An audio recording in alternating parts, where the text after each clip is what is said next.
Board of Commissioners is Tuesday, October 28th, 2025. It's 6 p.m. Hey, if you will stand with me, I do. In fact, before we start, we want to welcome Commissioner Birdsell. This is his first official meeting, so welcome. And he is going to do the invocation for us tonight. Thank you, ma'am. If you'd like to bow your heads. Thank you, Lord, so much for this opportunity, Lord, that we can represent our city. I pray, Lord, that you would help us on the commission to make wise judgments, Lord, and that we've always sought your advice. I pray, Lord, that you would just continue blessing our city, helping it to grow. Watch over us. In Jesus' name, amen. Amen. Please join me in the pledge. I pledge allegiance to the flag of the United States of America and to the republic for which it stands, one nation, under God, indivisible, with liberty and justice for all. City Clerk, please do a roll call. Commissioner Birdsell? Present. Commissioner Griggs? Here. Commissioner Ayers? Yes, ma'am. Mayor Henderson? Here. Okay, do we have any additions or deletions to the agenda? No. Okay. You look like that was a surprise question. Okay. Surprised. Okay, and just to go over how public participation is handled, you can speak on any of the agenda items or all of the agenda items. When we go through the agenda, on each item, I will call for public participation. If you want to speak, raise your hand. When you're recognized, please come up to the podium, state your name and address for the record if you so choose, and then your 3 minutes will start. You have 3 minutes to speak on that item.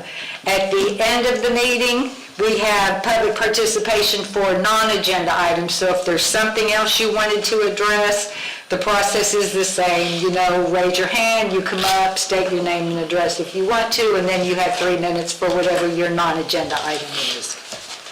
Okay, we will go on to approval of the minutes. We have the minutes of the October 14th, 2025 regular meeting. Did anybody have any changes, comments on those minutes? And if not, I would entertain a motion. Motion to approve the minutes. Second. Okay, we've got a motion and a second. If there's no discussion, all in favor say aye. Aye. Any opposed? Motion carries.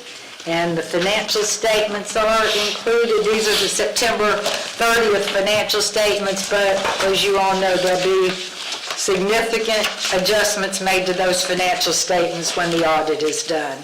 So if you do have any questions, you can get with Mr. Schultz and he'll be glad to address them for you, I'm sure. Okay, we will go on to our first item, and we will open a public hearing for these first two items. Item number 1 is ordinance number 1124, small scale comp plan amendment, 1023 Primrose Street. City Attorney. This is a second final reading of ordinance number 1124, an ordinance amending the comprehensive plan of the City of Callaway, acting upon the application of Roderick Trail, designating for commercial future land use a certain parcel of land lying within the City of Callaway, Florida, consisting of approximately 2.718 more or less acres. Said parcel is located at 1023 Primrose Street, Callaway, Florida, parcel ID 07384277000, as more particularly described in the body of the ordinance. Amending the city's future land use map for commercial designation for the parcel, repealing ordinances or parts of ordinances in conflict herewith, and providing that this ordinance shall take effect as provided by law. And this is the second reading of this item. We discussed this item at length at our last meeting. The city manager, did you have anything to add? Mr. Fries, or anything to be added? No, sir. Item stands as. Did anybody up here have any question, comment they wanted to bring up? Commissioner Griggs? Is anyone from the HOA that is here tonight? The representative of the HOA, the president of the HOA, or just members?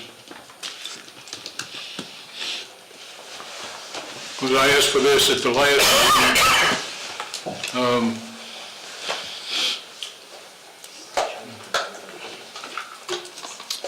I wish he had attended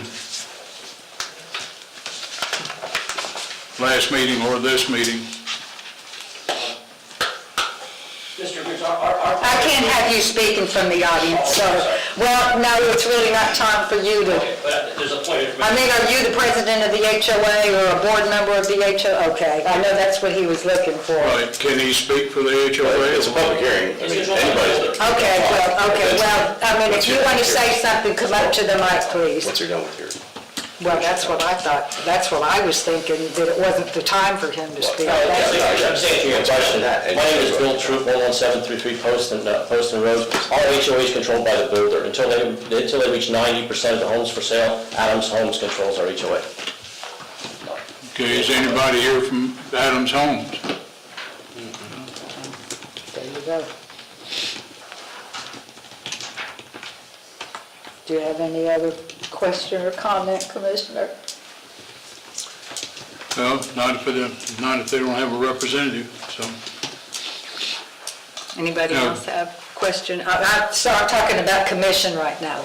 Did anybody have any other question or comment before I open it up to the public? Anything? Anything else, Commissioner? Okay, I didn't want to cut you off. No, I'll probably say something after we hear from you. So will I.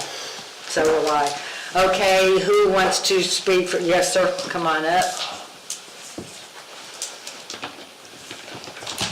Thank you for allowing me to speak. This property parcel is zoned undesignated according to the city of Callaway at the present time. And You have to identify yourself. Well, he doesn't have to. If you would like to state your name in the... I'm Mad Bull, I'm sorry. I'm Mad Bull, 11533 Poston Road. And this item is about the small-scale comp plan amendment. The next item is the zoning. the zoning. The next one is This is the the land use. zoning. Yeah, I mean, this is the land use. So Okay. you're welcome to speak on it as well, but Well, okay. Yeah, land use to go to commercial. and What I got to say will take but a second. that's fine. This property parcel is zoned undesignated according to the city of Callaway. And what was an idea or plan or a dream a few years ago has no effect on this ordinance. It's undesignated. With the final approval of the governing body of this ordinance to commercial, according to the ordinance, the applicant will not be allowed to store boats, trailers, motorhomes, campers, farm equipment, automobiles, forklifts, tractor trailers, construction equipment, and so on, according to the law. The ordinance does not allow automobile body shop or auto repair. The ordinance does not allow even the applicant to store his personal boats, cars, or whatever on that property, according to the ordinance. And I'm sure the governing body is going, with code enforcement, is going to respond by enforcing this ordinance to the letter. And of course, ex post facto laws that's guaranteed in the Constitution, Article 1, Section 9, to alter it or variance may be applied to that. We have over 70 people who is also going to be monitoring that the ordinance is obeyed. And if not, we're going to file a lawsuit. Thank you, sir. Who else wanted to speak? No one else?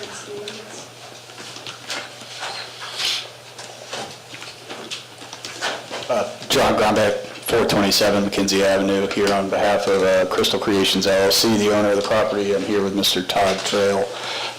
Just to restate for the record that, our main point in the request for designating this to be commercial is that commercial would allow for this property to be used as boat storage, which it is designated as specifically in a plat that was approved by this city commission in 2006. I have a copy of that plat. I don't know if y'all would like to see it again, but I can certainly share with you if you would like to see it. Did anybody, I know I've seen it, did Okay, anybody? same. All right. I think we've all seen it. We probably have a copy of it in I know that there has been a lot of misinformation that it seems that was provided by a lot of comments, and I think we cleared a lot of that up at the first hearing. There is not going to be a commercial auto body repair shop at this property. That is certainly not the plan. There is not going to be any significant increase in traffic based on Mr. Trail's estimates of other similar places in Bay County.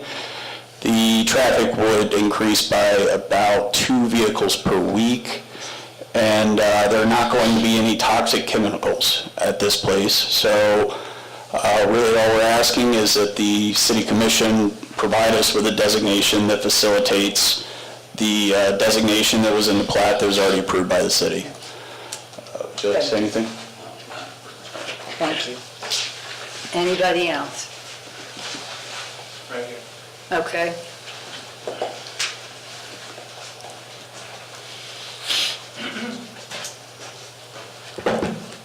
Good evening, Madam Mayor, council members, and thank you for the opportunity to speak tonight. My name is Stephen Despin. I live right here in Callaway at 5820 Butler Drive.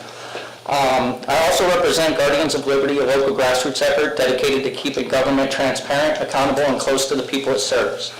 First, I just want to thank you. I know balancing growth, property rights, and community expectations isn't easy. But your leadership sets the tone for how Callaway grows, and whether that growth strengthens or strains the community we all call home. We followed recent rezonings like North Kimber Avenue and Primrose Street, and what they highlight isn't just controversy over one property. It's a process issue. Property owners are frustrated by uncertainty. Neighbors feel caught off guard, and the city ends up in the middle trying to sort it out. That tells us it's time to modernize how we plan, communicate, and improve growth. So tonight I'd like to offer constructive common sense recommendations that protect homeowners, respect property rights, and help prevent these same challenges down the road. First, create a real-time online zoning and land use map, color-coded, searchable, and easy for residents to access. People shouldn't have to dig through packets or attend 3 meetings to understand what's happening on their street. Second, require a neighborhood impact statement for any rezoning that borders residential areas. Just basic information on drainage, traffic, and noise so everyone can make informed decisions. Third, add a property rights verification step early in the process to confirm that plats, zoning, and land use designations all match before applications even reach this stage. Fourth, consider a supermajority vote requirement for rezonings that change a neighborhood's character. When families, homes, and life savings are affected, broad agreement ensures fairness. Fifth, Callaway could lead all of Bay County in launching its first spending and development accountability dashboard. A simple public webpage showing how new development impacts infrastructure and stormwater. No one's done it yet, and it would make Callaway a statewide model for transparency. And finally, pause any new commercial rezonings and residential corridors until a comprehensive plan is updated to account for cumulative impact. Growth should follow a roadmap, not patchwork. Now on the North Kimber Avenue rezoning specifically, I support the applicant's right to improve their property. They followed the proper process, and the request aligns with our future land use map. Responsible private investment strengthens Callaway's economy without raising taxes. That said, this change removes the option for mobile and modular homes, which for many working families, veterans, and retirees remain the only affordable path to ownership. So if this rezoning moves forward, I ask that it be approved responsibly with 3 simple safeguards. 1, no taxpayer-funded infrastructure tied to the project. 2, protection for neighboring homeowners with mobile and modular properties from new restrictions or indirect pressure. 3, a 5-year review clause to assess its impact on housing diversity and affordability. I'm sorry, so your time is No problem. Thank you. Thank you again for your time and for hearing from residents and your commitment to good governance. Y'all have a great day. I also sent you all an email with all of this as well prior to this. Okay, Thank you. Thank you. Anybody else want to speak? Mr. Shanger?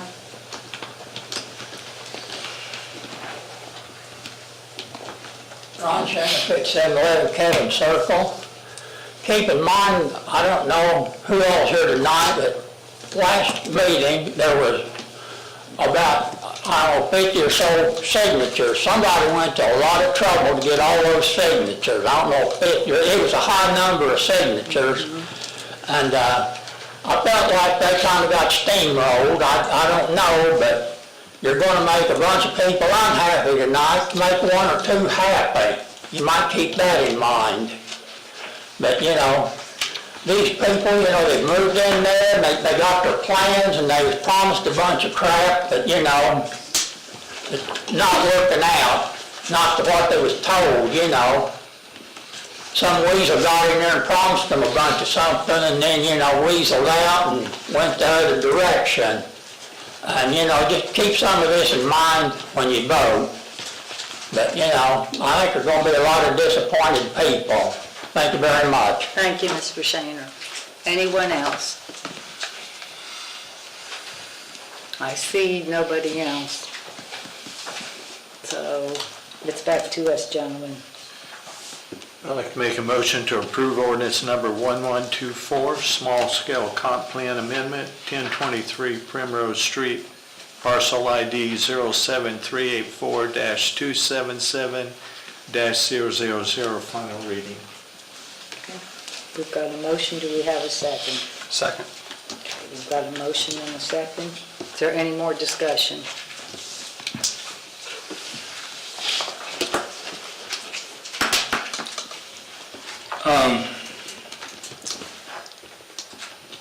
I looked at all the signatures, and as Mr. Shaner was pointing out, all the people that are involved in this property sale and the property usage prior to the sale, and all the citizens, I guess, that signed this, and if they're all in that development. As we stated in the last meeting, we don't have control over this, but y'all did. The property developer did. He could have corrected that at any time. The homeowners association and the developer could have taken care of this property prior to us coming to us at this point. And very honestly, I'm being point blank. But those two entities not coming forward, they pushed a buck to us, and it shouldn't be here. It had to be there. Now, even after we do whatever we're going to do and however we're going to vote, if the vote is to approve the commercial, and then later on we talk about the zoning, we're doing that, you still don't have any boat storage until the property owner works with, here again, the developer and the homeowners association. Because I guarantee he's not going to be putting up fencing and gravel and everything and making this without some support or realistic of what's going on. So after y'all leave here tonight, whatever the decision is tonight, but after y'all leave here tonight, y'all got some work to do and some considerations, particularly toward the property owner, to see what y'all can work out from that. That's all I need to say before I vote. Well, and one thing that I want to say, the commission back in 2006 pretty much tied our hands because they designated this as boat storage. And I can tell you, if we deny this request to allow boat storage, it's going to end up in court. Then taxpayer money is going to be used, the attorneys are the ones that are going to make the money, and the city will lose because this was designated for boat storage. So, I mean, really, that's the bottom line. Our hands were tied in 2006 when that commission designated this as boat storage. So, I understand, I looked at all the signatures, I understand your concerns, but unfortunately, that commission back in 2006 are the ones that kind of put us in this position, and then like he said, the developer and the homeowners association, and they kind of dropped the ball. So, anybody else have anything before we? I did want to say one thing. We respect everyone's position, and I think all of us have kind of toiled over this, but commission in 2006 said this is going to be boat storage. The landowner bought it to make it boat storage. I think we have to respect that, first of all. We do understand the other inputs from the residents out there. And thank you for coming and voicing your opinion, but like the mayor and Commissioner Gregg says, our hands are tied. So, thank you. Did you want to say something about our current process? Well, I would just say this. This is a very unique situation. Yes. And what's happened here with land coming in with a plat and having no designation is not in our policies and procedures. It would never happen again. We're tied with what's happened in the past. And unfortunately, a lot of times we're caught, or they're caught, just being damned for the sins of their forefathers, as much as I hate to say it, but that's what's happened here. But just know that our procedures now would not allow this to happen. So, but what's happened in the past is just, this has come up, and I'm sure there's other properties out there, and I don't want to go find them. No. Anything else? Well, that being said, that we're with the past, at least as far as the commission, since 2006 to date, prior to it being sold, there was opportunity for any kind of correction that could have been made, and it was not up to us to make that. No. At that point, we weren't even aware of the situation. If we have no other discussion, City Clerk, will you do a roll call? Commissioner Birdsell? Yes. Apologies. Yes. Commissioner Griggs? Yes. Commissioner Ayers? Yes, ma'am. Mayor Henderson? Yes. We will move on now to item 2. That's just mean, Anthony. That's just mean. Well- We got right off the bat. Well, First time up. that's what happens when you're number 1. That's how it goes. Okay, we'll go on to item number 2, ordinance number 1125, rezoning of 1023 Primrose Street. All right, ordinance number 1125, an ordinance rezoning from undesignated to community commercial, a certain parcel of land lying within the city of Callaway, Florida, consisting of approximately 2.718 more or less acres. Said parcel is located at 1023 Primrose Street, Callaway, Florida, parcel ID 07384277000. All is more particularly described in the body of the ordinance, repealing all ordinances or parts of ordinances in conflict herewith, and providing that this ordinance shall take effect immediately upon passage. Okay, City Manager, anything to No add? change. Any changes, Bill? No change. Any comment from No, ma'am. anybody up here? I do have a question Yes, for sir. Kevin, really. If we were to pass this, are we able to conditionally approve it to such things as lighting restrictions, time restrictions? No, I mean, that'd be more like spot zoning. So I mean, what we're doing right now is, we just did the land use, now we're doing the zoning. And we have our land development regulations that governs all that. For some reason, it was never designated, that should have never happened. So now we're actually designating a land use and a zoning category. So now when that property owner comes back at some point in time, I mean, he may come back next week, may come back next year to do a development order, but then you can get into some of the more details about looking at, lighting patterns, fencing, buffers at the development order stage. All we're doing right now is truly a land use and planning function of putting a proper designation on this parcel. Because I know the citizens, that was a lot of their big concerns, is all the things, not necessarily storing boats on it. They were good with that, because that's what's on the plat. It was all the disruptions to their normal life. So at this stage, we cannot say, hey, that's more. Not at this stage. I mean, to some extent, you can do that at the development order stage. Not right now. You're just actually color coding a map. Is this commercial? Is this community commercial? And it sits there as is until they come and actually try to build something. Then we'll be presented with a development order application, and you can look at those type of details, maybe condition it on some extra buffering or whatever you want, you know. Okay. So that would come, the opportunity would come later. Yeah, when we get into the development order, those things can come about. But what we do know is with this designation,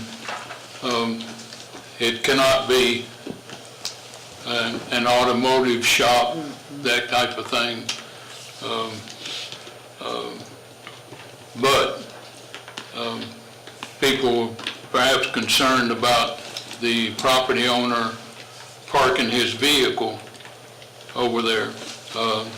That is not restricted in this zoning. You can park multiple vehicles over there, and under whatever cover. Now, as far as doing whole-scale renovations, that's something that you can certainly, just like you can at your own home, you can put your vehicle in the garage and change tires or whatever you want to do in maintenance of your vehicle. But you cannot do that as a business. So,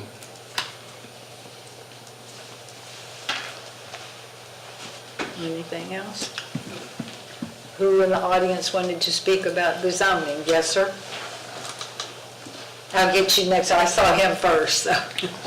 No, come on, you're good. There's time for everybody. My name is William Troop, 11733 Poston Road. Again, my concern is the spot zoning of a commercial buildings in a residential neighborhood. Again, in regards to our concerns of traffic, again, I'm not an expert on boat storage, but again, there will probably be people getting their vehicles out early in the morning. Again, a residential garage, again, for him to store, that wouldn't be a concern. Our concern is the future. What's going to happen after, say, he sells the property to someone else, or someone else picks it up, and then one of the 43 appropriate uses, which, by the way, I understand that vehicle shops are not on there, it's just simply boat storage and about 42 other things like an ice cream shop. Our concern is the future. Again, a residential garage where he can store his vehicle safely without a commercial, without the storage of excess amounts of flammable materials, a lot of traffic, that type of thing. It's our concern. We just don't want a commercial designation in a residential community in regards to house value, traffic, safety concerns. And again, we just ask, again, maybe there's a way we can work to get him where he needs to be with somehow a residential structure to store his vehicles. But again, my concern is the future. What happens 5-10 years down the road? Say he would sell a property and somebody would want to put a tire and auto dealer, a tire and battery shop, or an ice cream shop, or even a cannabis shop, which is allowed by your ordinance. That's our concern. So help us protect our future. Maybe there's a way we can put this on hold and find a way to get where everybody wants to go without impacting the residents. Again, thank you very much. And Commissioner Briggs, I just want to answer your question fully. Our HOA is not a democracy, okay? It is controlled by the builder. We have no vote. It is run by Adams Homes. It's not even an HOA, it's a BOA, a Builders Owners Association. Until they sell 90% of the houses, we as citizens have no voice in our HOA. The builder can tell us what they want to do. There is no citizen input on the HOA. They have meetings once a year. They kind of listen to us. But we have no control. There's nothing the citizens could have done to tell the builder to do whatever had mentioned to correct the sins of the past. So, yeah, I just want to let you know that we had no control of that. So, thank you very much. I hope we all can do the right thing for benefiting both Mr. Trail as well as the citizens of our community. Again, thank you. Thank you. Yes, sir? Matt Bullard, 11533 Poston Road. Would you please show me in the ordinance where this is allowed? Because see, once you pass the ordinance, that's the law. So you can't arbitrarily change the law at this meeting. So would you point out those 42 categories and tell me what is, if these boat storage and automobile, where is that in there? I've read it back and forth, I haven't found it. So you're going to violate your own ordinance, your own law. Is that, so is it in the ordinance? Well, I'm going to have to ask the attorney if he will address can you Again, address we're that. not violating, we've been asked by an applicant to zone this as community commercial. That's what you guys are considering. As far as what is in that list of 42, we're not being asked about that yet because nobody's come forward for a development order. So that's just not what we're talking about today. It's not. They've asked us for a community commercial, and that's what you're voting on. When they come for a DO, look at the list, see where it fits, see if there's exemptions, whatever. You're not being asked for that. And as far as like the spot zoning thing, you gotta remember that adjacent neighborhood is not single-family residential. It's planned development. Because there's gonna be boat storage, marina, it's PD zoning. It's not like you're just throwing a commercial in the middle of single-family residential. You're not being asked to do that. All the adjacent is either undesignated or planned development. But what you're asked for, you're given an application, it asks for community commercial, that's all you're voting on. You're not approving anything to be built. And We're zoning. we're actually not approving boat storage. No, you're just designating it community commercial based on the applicant's wishes. So I think those might be fine arguments to come whenever there's a development order in front of you. But that's not what we're here for today. So it's not in the 42 categories, so you're going to violate your own law if you allow what the intent is. That's because there's no verbiage at all in there that says this could be boat storage or automobile storage. It's not in there. And you can't make up your laws as you go, and you can't you can violate your own laws, but that's against the law. So You're not approving a development today. You're designating a zoning. But the intent and the language that we see in the proposal in all the documents is boat storage and possibly automobile storage. That's not allowed under this ordinance. And if you allow it, you're violating your own law. Show me in that ordinance where it says boat storage can happen. Okay, so your time is up. Okay, Thank you. thank you. Okay, did anybody else want to speak? Yes, sir. Brian Lamo, 11409 Goddard Street. I just wanted to talk about, or ask if a CUP has ever been discussed, that when this was brought on, obviously I forget what year you said that it was. 2006. Thank you, in 2006. When this was discussed, that would be an option, that it was used as a conditional use. And they designated it as boat storage for the homeowners. One of the big problems is that we have one-way in and out of our neighborhood. And as they're adding more homes and as we're getting more traffic, that if you add additional stress to this point of access, that it's going to cause us delays coming in and out. It's going to tear up the roads. It's going to, if there is a problem, if there's a fire or anything, it's going to be a big problem in the future. The city attorney stated that they have use, or that it'll be designated as more building, that they're just going to keep building out there with one access. And it's not what we originally had planned when we moved in there. I moved in from Utah. I found a nice quiet spot on the water. I was going to do a little fishing, enjoy the peace and quiet. I like the dark. I love the community. We love it out here.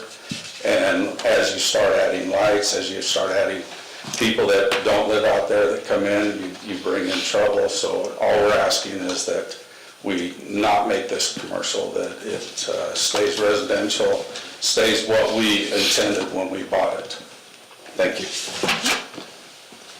Anybody else? If I'm not mistaken, there's supposed to be 2 more entrances and exits at Yes, some point, right? That was what has been said. So, I mean, to me, that's on the builder, the developer, I would get onto them about where these other entrances that were gonna be put in. Well, I don't know where they would bring some more. If you There look at is- the lots, there's not a there place isn't for them. anywhere else that they could, coming in from the bridge. Well, I can't have y'all talking from the I'm audience, so. sorry, yeah, I But- agree, but to answer your question. Did anybody else want to speak? I don't see anyone. So it is back to us, gentlemen. Motion to approve ordinance number 1125, rezoning of 1023 Primrose Street, parcel ID 07384-277-000, final reading. Okay, we have a motion, do we have a second? Second. Okay, is there any other discussion? No? City clerk? Commissioner Griggs? Yes. Commissioner Ayers? Yes, ma'am. Commissioner Birdsell? Yes. Mayor Henderson? Yes.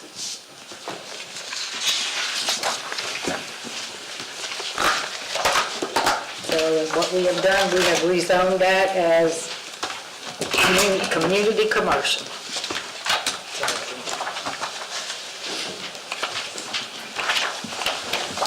We will now, will we close the public hearing?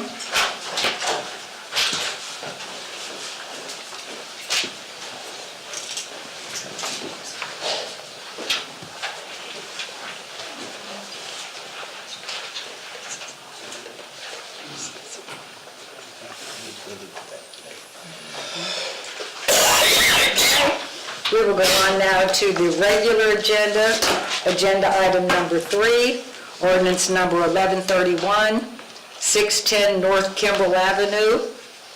City Attorney. This is a first reading of ordinance number 1131, an ordinance rezoning from R6M residential single-family homes, mobile homes allowed, to R5 residential single-family. A certain parcel of land lying within the city of Callaway, Florida, consisting of approximately 3.37 more or less acres, said parcel located at 610 North Kimball Avenue, Callaway, Florida, parcel ID 06206-020000, as more particularly described in the body of the ordinance, repealing all ordinances or parts of ordinances in conflict herewith, and providing that this ordinance shall take effect immediately upon passage. City Manager. Mr. Frye.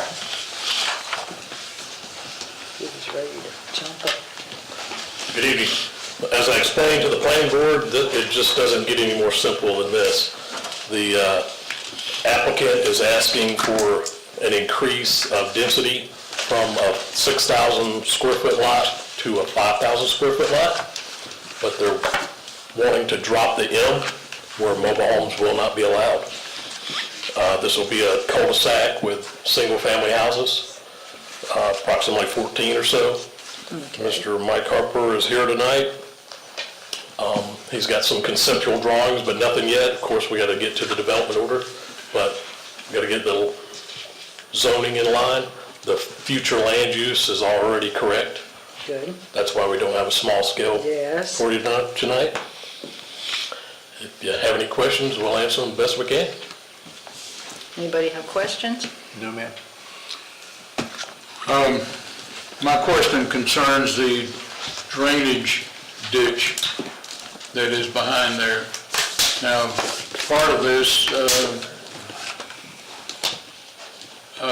at one time, I thought this ditch was actually in the county, not in Callaway. Of course, we're actually maintaining that ditch because we got Callaway properties on the south side of that. With this, and this property, of course, has been vacant, and it's been one access to get to that ditch. Now, it may be a question for Mr. Harper, but how are we going to maintain that ditch? Because that is a major collector Yes, of sir. stormwater. All right, so the ditch you're speaking of is to the north of Bryan Way. Right. Between Bryan Way and this property. Right. And we do have adequate easements to maintain that. It is a little bit shifted, and Mr. Harper and I have already spoke about an additional easement from this property at 610 to make sure that we have access. The property was intended I mean, the ditch was intended to be maintained from the south side. But for all these years, the city of Callaway has maintained it from the north side. So it'll be easier if we leave it that way. A small strip of an easement from this property may be required. All of that will be addressed in the development order process. Okay. Good question, though. If I recall from the building committee the other day, they have to maintain all their own water on this property. They're not tying into this ditch, is that correct? Yeah, the storm water is required to be retained on site for a new subdivision. Except for that occasional freak rain we have, and then it may pop off over into that ditch. Once again, that's a development order process, and Mr. Harper will address that at that time. I'm glad to see Mr. Harper here. It's been a while. Anything else? Anybody? Did you have anything you wanted to say? I just want to give you the opportunity if you want to speak. No, just Mike Harper, Buchanan Harper, 735 West 11th Street. Just glad to answer any questions, glad to be here. It's good to see y'all again, it's been too long. Okay. Looking forward to the development order. Okay, if there's nothing else from commission, did anybody in the audience want to talk about this rezoning? Not seeing anybody. Would someone like to make a motion? Motion, ordinance number 1131, 610 North Kimbrell Avenue, parcel ID 06206-020-000, first reading. Second. Okay, we've got a motion and a second. Is there any other discussion? And if not, city clerk? Commissioner Ayers? Yes, ma'am. Commissioner Birdsall? Yes. Commissioner Griggs? Yes. And Mayor Henderson? Yes. Okay, we'll go on to item number 4, task order for Beulah Avenue paving, engineering, and CEI. City manager. We budgeted for the design and repaving of Beulah Avenue from Cherry Street to Bore Park, and this is the task order from Panhandle Engineering to do both the CEI and the engineering portion. We have all this budgeted. We're just going to go ahead and get a move on it. Any questions for Mr. Cook from anybody? Good. We Good are, to see you. we are removing the bike paths from each side.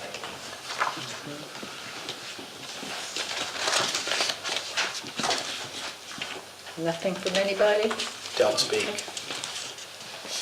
Would anybody in the audience like to speak on this? Not? I thought you were getting up. I don't see anybody in the audience that wants to speak, so, gentlemen, it is back to us. Motion to approve task order for Beulah Avenue paving, engineering, and CEI. Second. Okay, we've got a motion and a second. There's no further discussion. All in favor say aye. Aye. Aye. Any opposed? Motion carries. And we'll go on to item number 5, order for legislative paving grant engineering of South Gay Avenue. City manager. We've been awarded $250,000 from state appropriations to pave South Gay Avenue from Cherry Street to Lake Drive. Due to budget constraints, we're going to bid this in 2 phases to utilize all available money. Phase 1 will be from Cherry Street to Hickory. Phase 2 will be from Hickory to Lake. The city has matched an additional $250,000 to go with this project as required by the legislative grant. And this is the task order for engineering. The CEI will be determined later because we cannot use the engineer and the CEI on the same project for legislative paving. Anybody have any questions for Mr. Cook? I do, and I'm probably remiss in not having my own answer, but we have submitted for the sidewalks to this same. Now, I'm remiss as whether or not we won that award. We did? We did. I was gonna talk about that in my commission comments, Okay. because I attended the workshop that they had about the work program, so. This will be a sidewalk on the east side. Just as most of the lap projects, Right. it's several years out, but we'll do engineering. Do you have all that? I've got that. That will tell them. Well, okay. The Southgate sidewalk, it is in 27 for design and in 29 for construction. Okay, keeping that in mind, when we take care of the paving of the street, we need to understand the sidewalk situation. Yeah, we'll be looking at that. One of the issues that we have is that we're just going to be doing milling and resurfacing. And so we really don't have the ability So to you're really not shift. involved with the curbs? No, Okay, there'll be no curbs. all right. Or the curb, well, there's a curb to this side of the, no, Yeah. Anybody have anything else? Anybody? I do have a question. I'm looking at the letter from Chris, and the total cost is $654,000? Those prices are coming down all the time. Okay. That's why we're doing it phased. So we're going to do that? So the $250,000 from the state, and then $250,000 from us, there's going to be $165,000 shortfall? We hoping it's coming down? or- That's why we're doing it in phases. We'll do from Cherry Street to Hickory will be primary. That will be, we know we can get, we'll have enough money to do that one. Gotcha. But as prices continue to go down and come down with asphalt, we're just gonna have it there as an addendum, as an alternate. Okay. Where if it's close, I may come back and go, hey, we're close, let's do it. But if we're not close, then we won't do that addendum.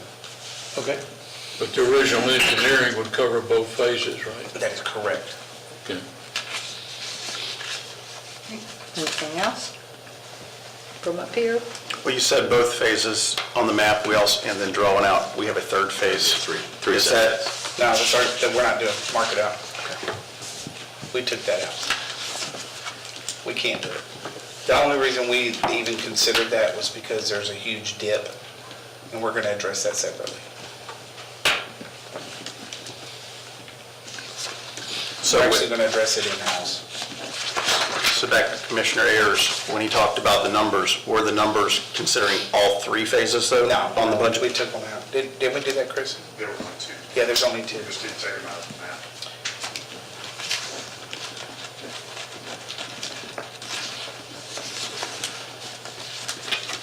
Anything else? Good question. Yeah, because it was listed in your letter, all three It phases. was another $93,000 for that shorter section. Yeah. That would get us closer.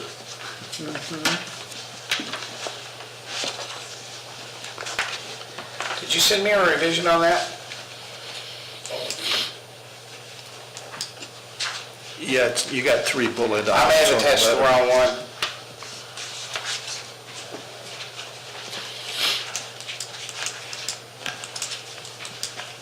It's in your very That eighth first. mile is still in your,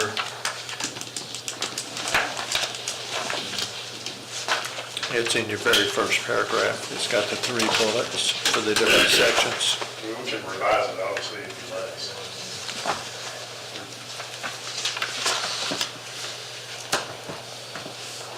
Would y'all like for me to bring that back at the next meeting, or can we go ahead and do it with the revision? go ahead and do it, because we're really talking about the engineering, Yes. and the engineering covers all three phases. So,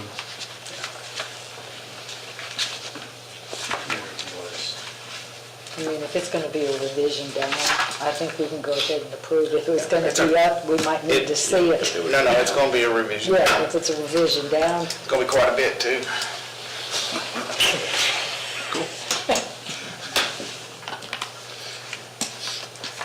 So is everybody fine with going ahead and approving it tonight?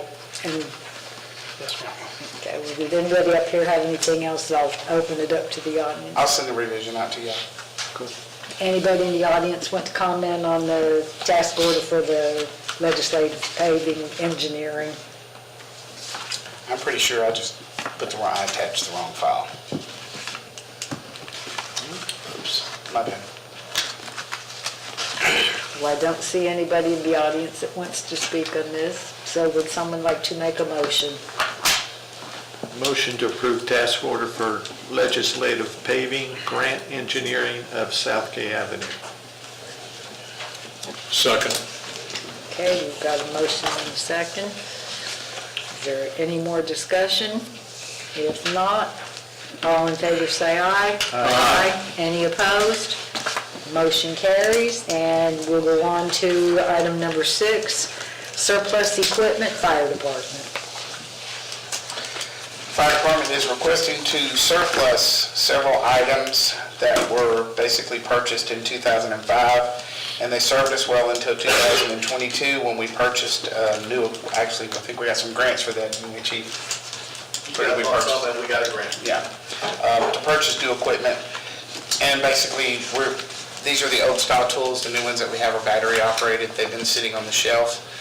We do know that Gulf County is in need. The chief has talked to them. There is actually some benefit to Callaway by donating to Gulf County, because if we did have a major wreck on 22 and they needed extraction equipment, they would have their own as opposed to calling us for interlocal. So it does benefit us in a way to be able to help serve them. So we're requesting to surplus and donate to Gulf County EMS. Anybody have any comment or question? I had a question for the chief.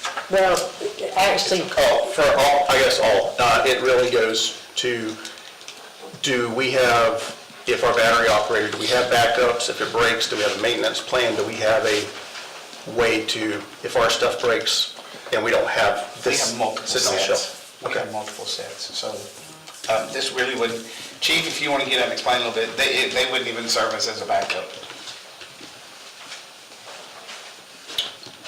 Oh, yes, sir, we do have backups. We have a complete set on each engine, and we have a mini combi set that's on another engine, so we have multiple backups. It's just quick deployment. This is kind of old technology with the hoses and all, so, we're very fortunate to have what we have in the city of Callaway. And like I said, they've just been sitting in the shed since 22, so my guys are tired of going out there and opening up that door and just making sure it runs and not using it, so. Plus, if you had an issue, you could borrow, I would I'm think. sure. City manager just made the mistake, statement, maybe the mistake, but the statement, that this equipment is not any usable, because we were looking if we could use it as a backup. He said this equipment's not even usable. So are we giving away non-usable equipment? No, this stuff works. This stuff works. It's just old technology, and if you, city manager, direct me to put it on the engine, it just stay in that compartment. My guys would grab the battery stuff. Like I said, it's just so much quicker with battery-operated tools. Take them out, pop doors. And this is hydraulic equipment This is versus hydraulic. You that. gotta start a motor, you gotta make sure your hoses are right. And there's times where I've seen firefighters in that chaotic moment where they'll twist up hoses and then nothing will work. So with this, the battery operated tools, it's firefighter dummy proof, you know what I'm saying, so. And I've used both types of equipment, so I understand why moving. I just Yes, sir. wanted to make sure we had a backup. Yes, sir, we have plenty of backups, yes, sir. Yeah, I remember when we got this, we got the grant, and we You were there, bought yes, this. sir. Yeah. And I remember lifting that equipment and realized I need to do some more exercise. Yes, sir. anything else for Chief? Thank you. Thank you. Did anybody in the audience want to comment on the surplus equipment to donate to Gulf County? Not seeing anybody, we just need a motion. Motion to donate the surplus fire department equipment to Gulf County. Second. Okay, we've got a motion and a second. If there's no further discussion, all in favor say aye. Aye. Any opposed? Motion carries. And that gets us through the agenda and up to commission and staff comments. I just had a couple things.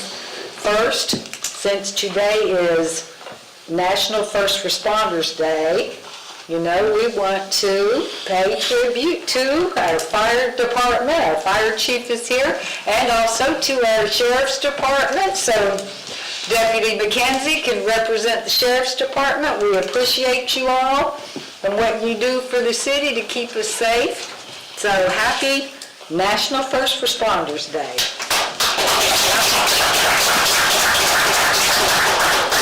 And Speech. Not you, Kip, you'll talk for 10 minutes. And I also want to give kudos to some of our, I guess it was public works people. That went, water and sewer. Mexico Beach had some damage from the hurricane and, or the tornado, sorry, from the tornado, that they needed some assistance, so our water and sewer guys went over and helped. I think they took the vac trucks over and backed out their lift stations, and they hooked up generators for them. They did a lot of stuff. They were over there pretty much all day, so kudos to them for stepping up and helping out our neighbor. I think Callaway was really the only ones that did come through for them. So thank you to your guys, Bill, for them doing that, and thank you to city manager for letting them do that. Jumped right on it.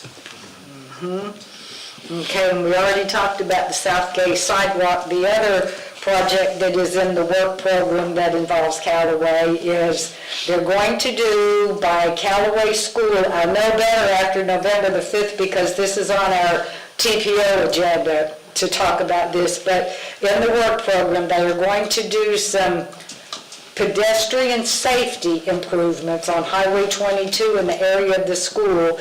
That is funded for design in 2026 and construction in 2028. So those were the two things in the work program, that and the Southgate sidewalk. Those were the two things in the work program that impact Callaway specifically. So I think that was everything. I don't think there was anything else I needed to bring up, but we will go ahead. Commissioner Ayers, we'll start with you tonight. Okay. For your comments. Real quick, just did my city duties, attended the St. Andrews, St. Joe Bay Estuary Program meeting, and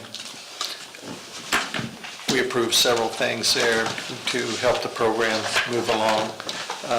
Also, today was a Notable Knowles luncheon for FSU Panama City. They inducted 4 new people, none from Callaway, or I'd mention them. Also met with the city manager a couple times and discussed the different projects that we have going on throughout the city.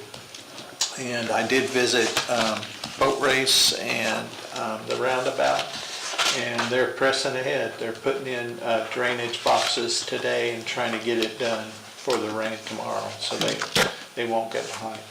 So that's all I have. Okay. Commissioner Griggs? Somewhat of a sore subject, but need to know where we stand on our finance director, assistant director hiring. Where do we stand on that? Because Got 3 applicants that we're going to be contacting for interview. we're running a little bit hot. When do you think we're going to be able to hire one? As soon as I get 3 interviews in here. Lots of applicants, not lots of qualified people. Well,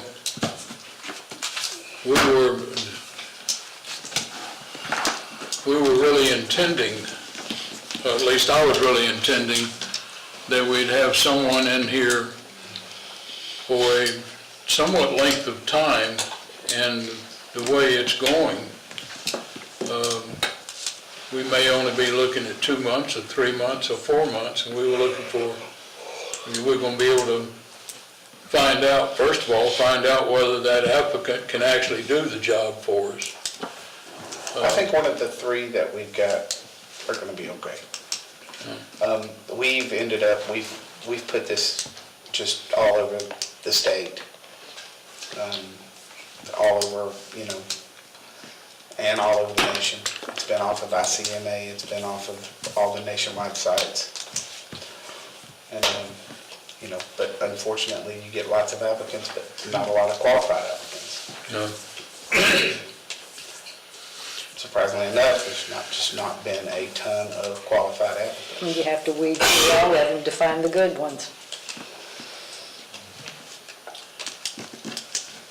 Well, not to give a speech, but in seeing, having experience since 2005 with what has taken place in financial side, city manager side,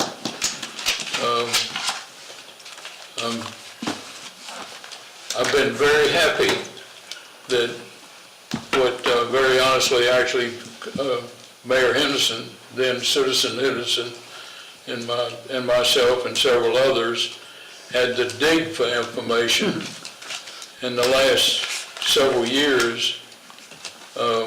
Speaking for myself, I've gotten plumb lazy because all the information's right there. The information is there every meeting for the citizens and all that business. But we can very quickly get back in that situation with the wrong person. I don't want a warm body.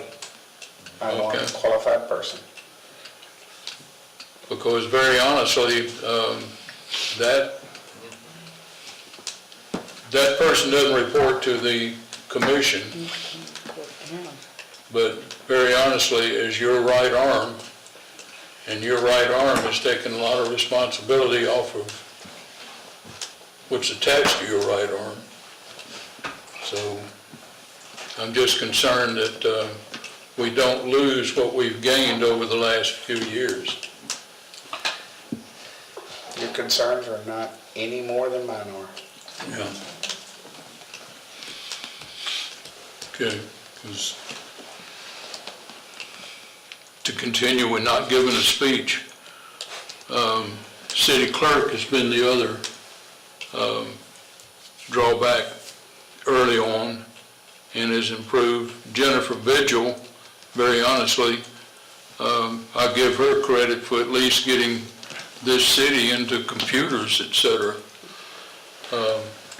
We got the foundation that you continue to build on. Lot going on financially, and we need, I guess I could just repeat, but definitely need to have that. That's all I really need to talk about. Okay. Commissioner Birdsell, what would you like to talk about tonight? One is, I would thank y'all for allowing me to be appointed to serve and help out the community here and hopefully make a good difference. Kind of like Mr. Ayers said, I got the time to go spend out with Mr. Cook there, go out and see a lot of the projects that were going on, start getting spun up on things that I was either behind on or just didn't have a full view. So kind of getting everything up on that. I don't have a whole lot else to say. I will say this Thursday at Rutherford High, they're doing a trunk or treat. We got a lot of citizens that live here that their kids go to there, so if they want to come out and support that, that would be I'm sure they'd appreciate it. Okay. Okay. City Attorney, you have anything? City Clerk, you have anything for us? No. Okay, City Manager, you're up. All right.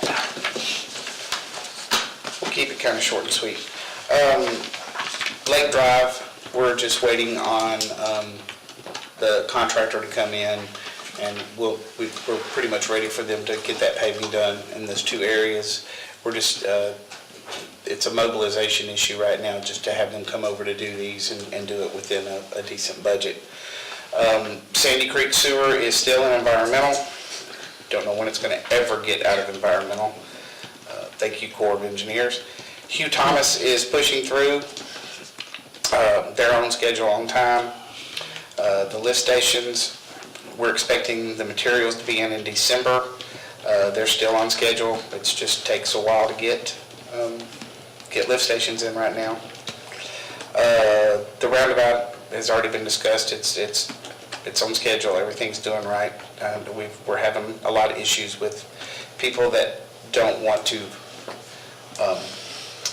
adhere to the signage, and so we've had an increased presence of the sheriff's office out there. But when there's no pavement, it sure is difficult for them to drive around, so it'll come back and get them. Finally, Cherry Street, at the next meeting, you will have your, the change order.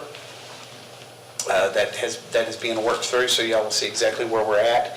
Once again, this is not going to be a labor change order. This is a materials change order only. There was a revision made to the TICO contract, and it was redistributed today. Those will be signed by the end of the week. American Sand has called in locates, and they're mobilizing their stuff. They will start first. We will be starting within the next 3 weeks, but we don't have an exact date just yet. Are we going to do a groundbreaking? We talked about it before, but that was a couple of years ago. Oh, I'm going to break some ground. You Okay, bet. well then, we'll have a groundbreaking. And we'll So- figure out exactly, Yeah. as soon as I get that exact date, I mean, we will throw up a groundbreaking for sure. And Mr. Cook, you said they're starting at Jan to take care of some underground stuff? They're going to start at, right now, they're going to be starting at Star Avenue. The Jan Drive, the contractor came back, this was part of some of the issues that we ran into. They were concerned about putting 2 doubles in that area between the homes. So they pulled back and they're putting 160 that's going to go back through there. So they've had to make a couple of modifications, and they're going to have some, they had not ordered those structures yet. But as soon as those structures come in, they are going to go ahead and do that. But that can be done in conjunction at any point. They can run down there and get that in. But we will start at Star Avenue.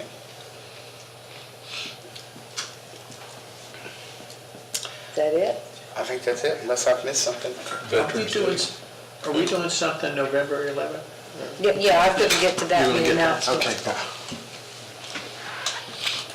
Okay. Is that it? Anybody have any project that they had a question about that he didn't address? Beacon Point's looking good. I know that's not a city project, but it's looking good. It is. They're Nice and working it. clean.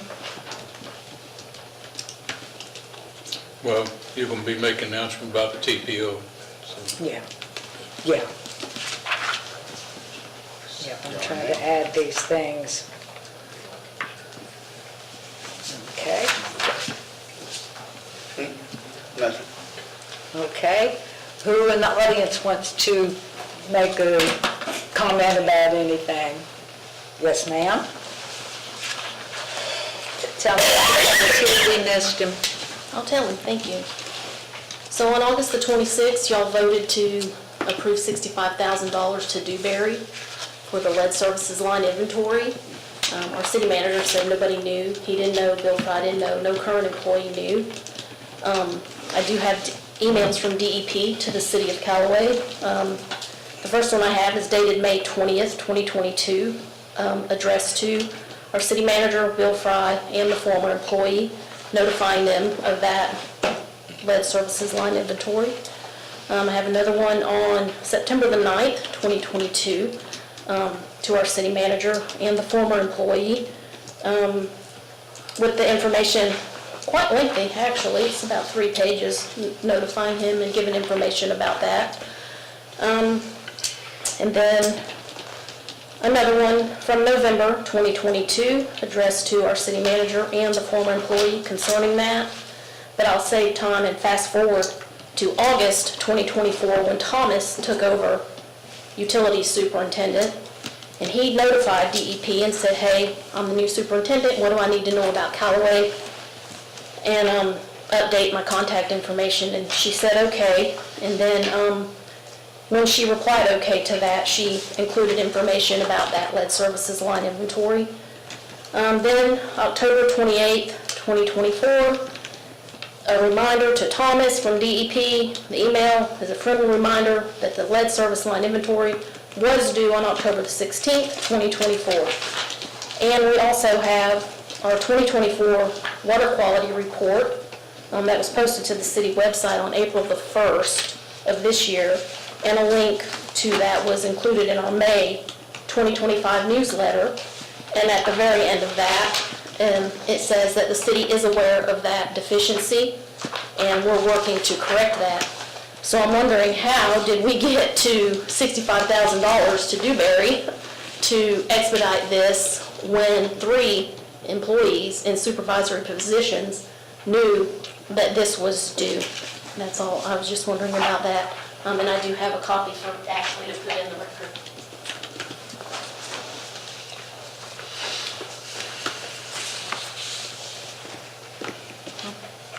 Did anybody else want to make a I will comment? tell you that it is,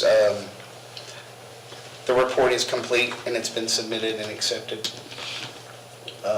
So it is complete. I don't know that we've really paid for an expedited amount. We were still gonna have to have somebody do it with us anyway. I get tons of emails every day and to the tune of hundreds. Most of the time when I get them, I look them over, I forward them to the appropriate personnel. They talked about doing a lead service line inventory. Fortunately, I'm not water.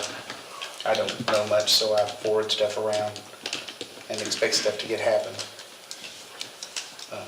But I can't deny I didn't get them. If I got them, I got them. I can go try to paper trail them and see what happened, but when it came to a head, we addressed the problem and took care of it, and we're in compliance. And 65,000 is normal. Oh, I would say yes, by far. The reports were just, I couldn't believe how fast they got them all. But they were able to go back through GIS, through everything. They have to do, it's called a random sampling. And, but, I mean, yeah, I don't feel like we overpaid for a report. Did you say that was Panhandle that did that? No, it was Dewberry. Dewberry. Dewberry had done it for multiple other cities in the county, and I think they did the counties also. Okay. Thank you, sir. Anybody else want to? Yes, ma'am?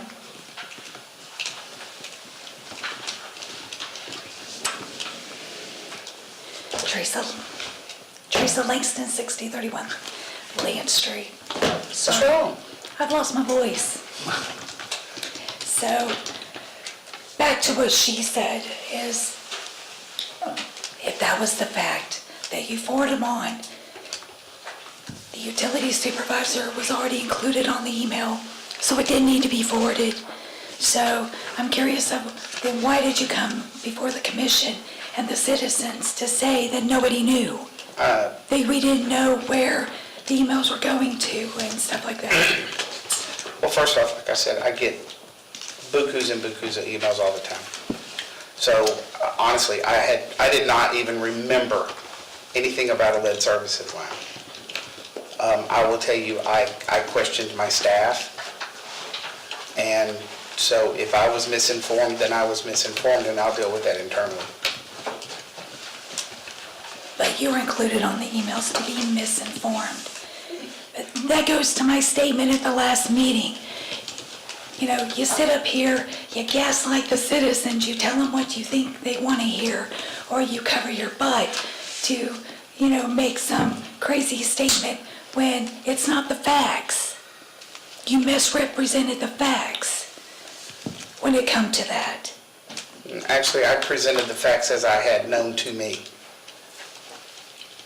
Even though... Whether the facts are correct or not, I presented the facts that I thought were true to me. But you had to... I didn't remember getting any emails. I still don't remember getting any emails from them. I get stuff every day from the state, from everywhere, from all over the place. I try to discern through it as fast as I can. I had not heard anything. I don't remember anything about lead services. And when it all came to a head and it got brought to me, I addressed it as fast as I could. Right, but that's part of what your job is to not let things fall through the crack. I agree 100%. So what else have I let fall through the cracks? I mean, there's no such thing as a perfect person. I don't mind sitting here and telling y'all guys it fell through the cracks somehow. It just did. I'll accept responsibility for it. What do you want me to do? But then that's what I corrected you it. presented as that it fell through the cracks, not, well, we don't know where the emails went. But I just told you that was what I was aware of at the time. I still, like I just told you, I don't remember getting a single email about a lead service line from the EPA. If she has the facts that I got them, okay, I got them. I got them. I got 25 things from the state sitting on my desk right now that I have to go through. If I missed it, I take responsibility for missing it. I'll apologize to this commission. I'll apologize to the citizens, but at the same time, we mitigated the problem, and it was taken care of, and there was no corrective action from the EPA. So you can't always judge me on the mistake. You can judge me on how well I correct the mistake. So if it's a mistake, I accept the fact that it was a mistake, but I managed to get the mistake corrected without any, whatever you want to call it, fines or penalties or anything else. We managed to get through it. And it won't be the first time, and it will not be the last. Well, no, because, I mean, look at Cherry Street already. I look at it every day when I drive on it. Anybody else want to talk? Mr. Shaner? Ron Shaner, 5711 Kevin Circle. This community commercial thing, I wonder how each one of you would feel if you found out that your little piece of property here that you had hundreds of thousands invested in, they found a little snafu there and moved in labor community, commercial. I mean, I think we heard a lot of hot air tonight. 2 vehicles a week. I mean, my crack detector went off and redlined on that one.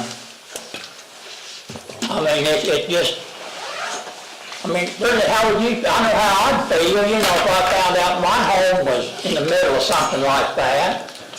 You got gobs of people out there that, you know, don't feel very good about that.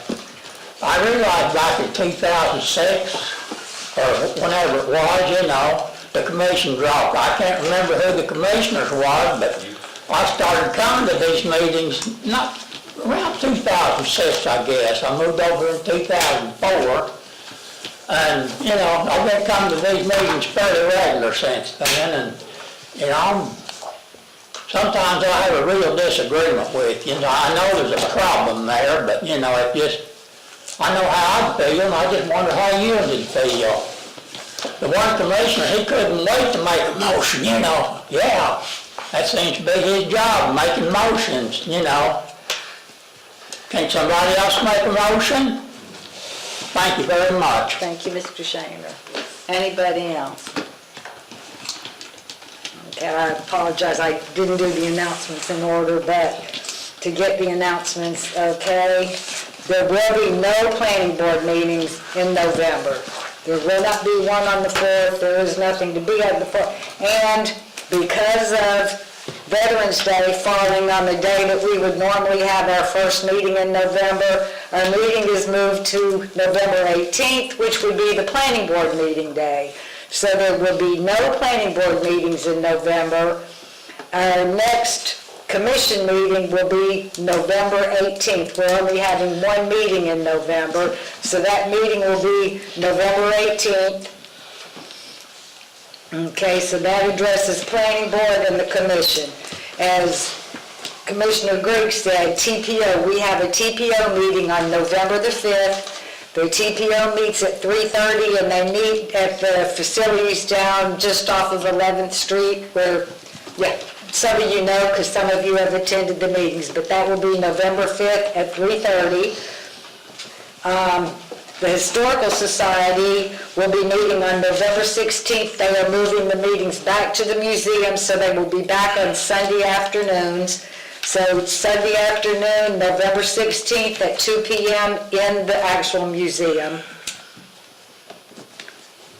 And November 11th is Veterans Day. We are actually holding the parade this year. So the parade starts at Bertha Avenue, and the parade will start at 2 p.m. and we'll end in Veterans Park, and we'll have, I think we've got the band that always plays. We'll have hot dogs. I'm assuming we're having hot dogs. Kim still here? No. Okay, how many want to do? Yeah, well, we're doing something in Veterans Park on Veterans Day, so everybody come out for the parade and then come to the park. And I think that covers all of the Oh. Did you have another announcement? No, I have Okay. a question. Uh-huh. We've been asked several times about, are we gonna throw out candy? Well, if each person wants candy, they can throw it out. I'm buying Right. candy. The city's not, I know I've got 5 sacks to throw out. Yeah, I mean, the city never has bought the candy. It's each individual buys. If they want to throw candy, each individual buys candy. to At one throw out. time, there was a question about whether we would throw out candy and, concerned about somebody having to run out too far in the road. Well, I know they If used you're gonna to, throw out candy, if we're gonna throw out candy, make sure you get it out. yeah, throw hard. Because I know they used to say you couldn't throw candy, somebody could walk and hand out candy, but Yeah. everybody just throws it. So yeah, throw candy, but throw it hard so that it gets over to the side of the road, because the kids will run out in the street. So that covers the announcements. Now, we're going to adjourn our meeting, but we're going to adjourn to a CRA meeting. So we have a CRA meeting that will probably be very short. So do I have a motion to adjourn this meeting? Motion to adjourn. Okay, everybody in favor? Aye. Okay, so we'll adjourn that meeting and we'll go into, I guess I'll call to order the City of Callaway Community Redevelopment Agency meeting. It is Tuesday, October 28, 2025, and it is about 7:22 p.m. Okay, I believe we had a good invocation and pledge, so we won't repeat that. City Clerk, please do a roll call. Board Member Birdsell, Here. Board Member Griggs, Here. Board Member Ayers, Here, ma'am. and Chairman Henderson. Here. Okay, so we have the minutes from our budget hearing. So did everybody have a chance to look those over, and did you have any changes or questions about the minutes? Motion to approve the minutes. Second. Okay, we've got a motion and a second. All in favor, say aye. Aye. Any opposed? Okay, motion carries. Now we will go on to our regular agenda. We have one item. It is, get my page here. My fingers aren't working. Mobile home skirting improvement grant, city manager. This was actually brought to me by Commissioner Griggs, who had discussed with several people that they're having trouble getting skirting. So there's a growing need for trailer skirting in the CRA district. We're wanting to offer up a 50-50 matching grant by the city to assist residents with the expense. The grant will be just like the facade grant that we currently have in place, and we'll use that current budget to subsidize this. So it's the same process, basically almost the same form. This will be across the whole entire CRA. It will not be limited to certain areas, and they'll just be able to come up and apply for a grant. We did some calling around, and I believe billed somewhere around $2,000 to do trailer skirting now. Could be anywhere from $1,500 to $2,000, so. So we'll match, we'll do up to $1,000 match. Correct. But people know, just so I make sure it's clear, you have to get 3 bids, submit 3 bids. Yes. To be approved for the grant. We will match, we'll do half of the lowest bid, correct? Correct. So if you And get, that's after. and you have to pay for it up front, and then you will get reimbursed for that 50% from the city. So, And that's an expedited process on the reimbursement. yes. Since we got our own checks, it doesn't take that long. Anybody have any comment or question? I noticed, Sorry, ma'am. go ahead. What's the process to get the citizens to know about these areas besides posting on the city website, Facebook, things like that? Or is We'll put it in that the something? We'll have it put in the newsletter. Okay. We can even do I guess we could do a blast, couldn't we, Ashley? A newsflash, yeah, we can. Yeah, we'll do a news flash. If code enforcement's at someone's house for something like this, would that be something that they would also, hey, Yes, the city has a way to help you out here also. But no, I know, I think in some cases, code enforcement has been a little lenient, because I know there are trailers out there that have not gotten the skirting. And I think we've really, I don't know if we've been fining people, but my thought is, if we're gonna offer this, maybe we kind of tighten up and we're not so lenient, because we're trying to help the people. If we'll pay half the cost for the skirting. Agreed, yeah, You know. agreed. I think I only know of one right now that Yeah. is in bad violation. Okay, And, and then I know of at least one, so we may be thinking of the same one. Yeah. It's just, it's difficult to, tell these people that are on extremely fixed incomes, they just don't have it. And so we're hoping this will be a little incentive to Yes. help them. Yes, Well, one of the requirements is that you do not have a code violation, and wanted to bring that up, that actually we need to waive that requirement, because in many cases, it's going to be a code violation So, created. yeah, code violation, other than lack of skirting. Yeah. yeah, Yeah, that's kind of what we're looking at. It would be more like no code violations, yes, except for lack of skirting. yes. No. Get in the gray. Okay. Okay. Anybody else have any question, Stop laughing, Bill. anything? Did anybody in the audience want to comment about the grant for skirting?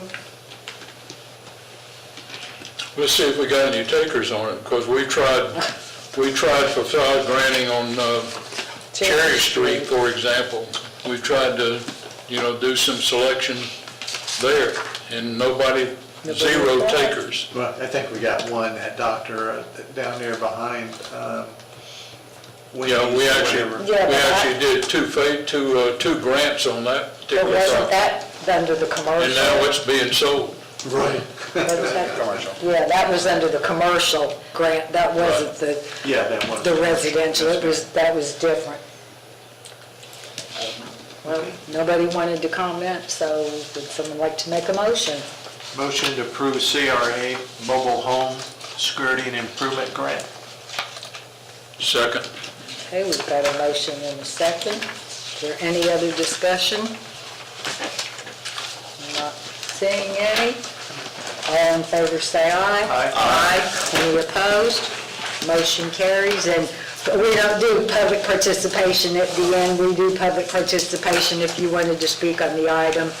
So now I would accept the motion to adjourn the CRA meeting.